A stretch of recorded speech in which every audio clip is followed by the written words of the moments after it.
All right, everyone. A very, very good morning to all of you. So, today, what we are going to be discussing is how France became a constitutional monarchy. Right, because in the last series of discussions that we have had, of course, we have had them in class, we had discussed how the French Revolution in itself, as in the events of the French Revolution, had panned out, right? Wherein it had culminated with a certain series of consequences, in which majorly one of the most important consequences was that Louis XVI had accepted, although not very happily, he had accepted the existence of the National Assembly as a political body, and he had also accepted the drafting of a constitution, right? And the National Assembly was the political body which was given the responsibility of drafting this constitution. Very similar to India. In India, we had the Constituent Assembly, right, which drafted the constitution, and over here we have the National Assembly in France, right. So the National Assembly eventually they sat together in this beautiful, wonderful city of Versailles, and they completed the drafting of the constitution in 1791, important year, right. Majorly in this chapter there are two bada years. There's 1789 when the actual events happened, and then there is 1791 in which the drafting of the constitution happened, right. ठीक है. And the main objective of course कि monarch का जो powers हैं we need to keep them in check, we need to keep them in control, right. So that was the main idea behind drafting of the constitution, and of course the second idea was that people who have been denied and oppressed for so many years altogether would be finally given some fundamental rights. See, constitution का यही purpose होता है, be it in India, be it France, or be it Timbuktu, right. It's the same thing. All right. And power which was concentrated in the hands of Louis XVI before this and his cronies was no longer to be concentrated in just his hand. Okay? It was supposed to be now divided. The king was supposed to be there because it's a constitutional monarchy. They are not going to get rid of Louis XVI, right? Not yet, at least. Okay? So power could not be concentrated in hands of just one person. We have studied this before. You must have studied it in grade 7 specifically, that when we talk about government as an entity, the government could be considered a living entity which is comprised of certain organs, right. And the government, unlike us, we have liver, gallbladder, kidney, intestines, pancreas and such, which help us survive, right. They are vital organs. Similarly, government also has 3 vital organs which help it to function effectively, and that is the legislature. Quick recap: legislature is the organ which legislates, that is, creates new laws, right? Debates, discusses, and then creates new laws. Executive is the one that executes the law, implements the law, right? Your prime minister, chief minister, IAS officers, IPS officers, the bureaucracy, civil services, they all come under the executive. That is, they execute the laws and the policies made by the legislature. And the judiciary, of course, is to maintain law and order, right? To make sure that the laws which are being passed do not violate any constitutional right or any rules written in the constitution, and they are all good and they do not harm any particular section or member of the society, right. That is judiciary for you. अच्छा, अभी जो है नया constitution बना है, right now we're going to have a look at this. A new constitution has been made, and now we are going to discuss what the political system, I've written it over here, what the political system under this constitution of 1791 was. It is extremely simple, just follow along, right, and you will be able to make a lot of sense of it by the end of it, right, by the end of this explanation. Citizens को अभी, ठीक है, now say for example you have citizens of France, yeah, citizens as a group. Citizens of France, according to this particular constitution, they were divided into 2 parts. ठीक है, they were divided into two parts. One were called the passive citizens and the other were called the active citizens. ठीक है, simple. Now passive citizens, as I've mentioned here, they had no voting rights. Alright, let's just be very clear about it. Passive citizens could not vote. अब who were these passive citizens? First of all, they included 3 million men. Let's start with the men first. ठीक है, they included 3 million men, and when I'm talking about these 3 million men, these were the 3 million men who did not pay taxes, right? They were the people, they were the men who did not pay taxes and did not own any property, right? तो इसका ये मतलब है कि only men, first of all, let's start with that, only men who had property, right? घर, bungalow, villa, दुकान, whatever, who had property and who paid taxes, only they could vote. And if you did not fall in either of these conditions, you could not vote, even if you were a man. ठीक है, तो that included 3 million men, and of course women were passive citizens in any case. Women have struggled for an eternity everywhere across the globe for something as basic as being allowed the right to vote. To give you some perspective, the first constitution of France, because it changed afterwards also, that's why I'm using the word first constitution of France, as you can see, came in 1791, yeah? And it was only in the year 1944, yeah, that's quite a while after. ठीक है, only in the year 1944 were women in France given the right to vote. A struggle of 153 years, yeah? That's a lot. That's why feminism as a political idea, as a concept, as a way of living, whatever you want to call it, as a movement, becomes super important, right? Because this is unfair, yeah? ठीक है, anyway, so 1944 they got the right to vote. So that, of course, that we are not discussing, right? So women are passive citizens, right? They cannot vote. And of course, अच्छा, and as जो हमारे देश में voting का as 18 साल है, France में उस टाइम पे 25 साल था.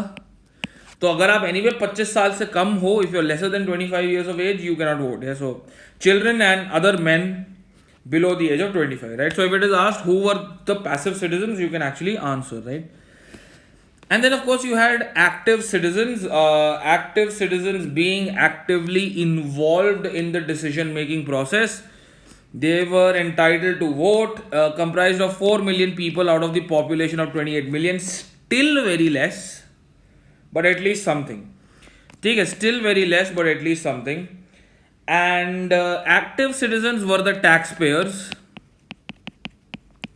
ठीक है, active citizens were the taxpayers, and they paid a tax that is equivalent to at least 3 days of a laborer's wage. मेरी बात समझ आ रही है? मतलब अगर एक लेबरर का एक दिन का वेज 10 रुपए है, तो जो एक्टिव सिटीजन्स है वो कम से कम 3 दिन का वेज का टैक्स पे करते थे, इक्विवेलेंट, मतलब 30 रुपीज का टैक्स पे करते थे in general, right? Just to give you an example. ठीक है, so we are only going to concern ourselves with these active citizens.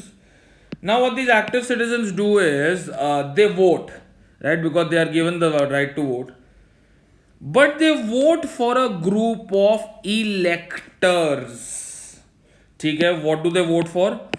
They vote for a group of representatives. They vote for a group of electors. This is the first concept of something called an electoral college.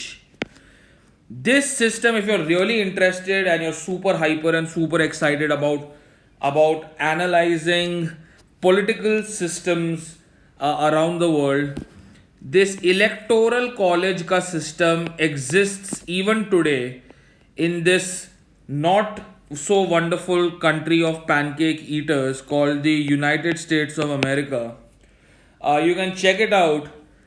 You can also check out how Donald Trump was whining when he lost the state of Georgia and what role did the Electoral College play in it.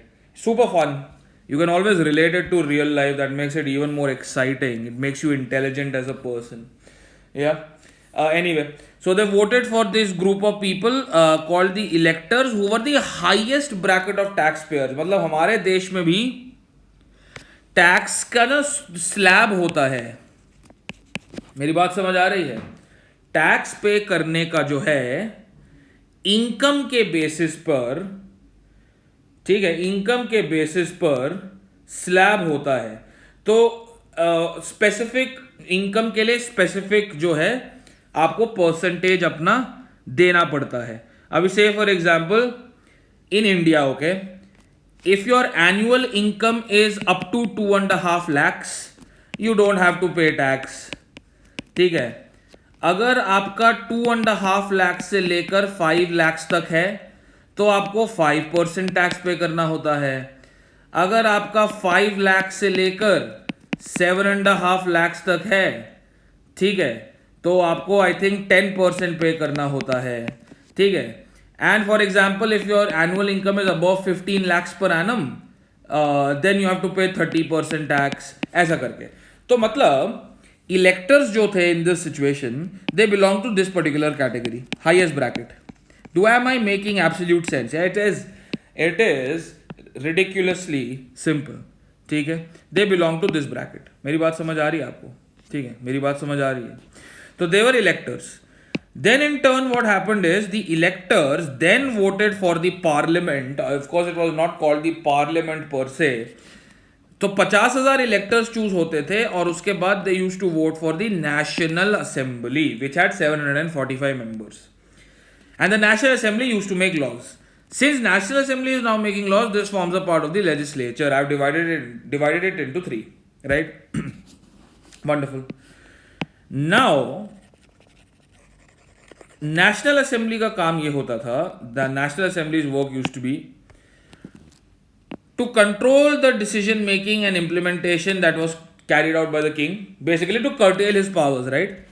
And not just the king's powers but also of his ministers, his health minister, education minister, ये minister, वो minister, ठीक है, whatever, to control their powers. King was still given some very basic powers but not as extensive as they used to be. And there was, of course, this was the executive and then you had the judiciary as well. Judiciary अलग हो गया अब. There was a court established, right, wherein there used to be a judge. Now this judge was, in order to maintain neutrality, the king did not appoint the judge. It was the active citizens who used to vote for the judge as well. तो दो vote करते थे active citizen, एक तो electors के लिए vote करते थे and they used to vote for the judge as well. I hope this is clear. Extremely simple. Very easy, and if it is asked in the exam, you can very easily draw this flowchart and explain. So this is the political system under the Constitution of 1791. Clear? Acha. And of course, like all constitutions, even the Constitution of France began with the Preamble. Preamble was not called the Preamble; it was called the Declaration of the Rights of Man and Citizen. Now this man is extremely important, children. This means to show, whatever it is, that women were not entitled to these rights. Yes, it is kind of tragic, yeah. Okay, so it was Declaration of the Rights of Man. So women are just there, like for just existing. Okay, but men get the rights of man and citizen. कुछ basic rights है जो बहुत obvious है, हमारे fundamental rights में भी आते हैं, कुछ नया नहीं बता रहा मैं. Right to life, freedom of speech, freedom of opinion, equality before law. ठीक है, तो I hope it's quite self explanatory, don't need to explain this actually. ठीक है. And the Constitution of France said that these are natural and inalienable rights. Yeah, wonderful words, crispy terms, right? Inalienable क्या है? It doesn't involve some extraterrestrial being from planet Mars. ठीक है. Inalienable का मतलब है, in case it is asked, that these are rights that are given to a person by birth. Basic rights की right to life एक basic right है जिसके बिना मैं जिंदा नहीं रह सकता. Freedom of speech एक basic right है which will allow me to express my opinion without the fear of consequences. Equality before law so that I can be assured of justice. Right? Very simple stuff. Right? It should be given to me by birth. And it cannot be taken away at any cost. ठीक है. मुझसे मेरा right to life नहीं छीन सकते. Right to life मुझसे छीन लोगे तो anybody can murder me at any point of time. Freedom of speech मुझसे नहीं छीन सकते because then I will not be able to express my opinion. Right. And it is a duty of the state to protect these natural rights of the citizens, and that is precisely why there was a constitution that was adopted and the political system was revamped, so to speak, in order to make sure that these rights are protected. अब वो कितना protect होता है कितना नहीं protect होता है, we are of course had the rights been protected the chapter would have ended there and we would have lived a happy life, but that is not the case. In the next segment we will be exploring how things got out of hand. Super interesting stuff. Lots of masala, lots of bloodshed, yeah, and eventually we will see how it ends with a very tragic fate for Louis XVI and his arrogant wife, and we will take it forward from there. Yeah. Anyway, please do watch this tutorial, and if you have any queries, please reach out. Thank you and have a nice day.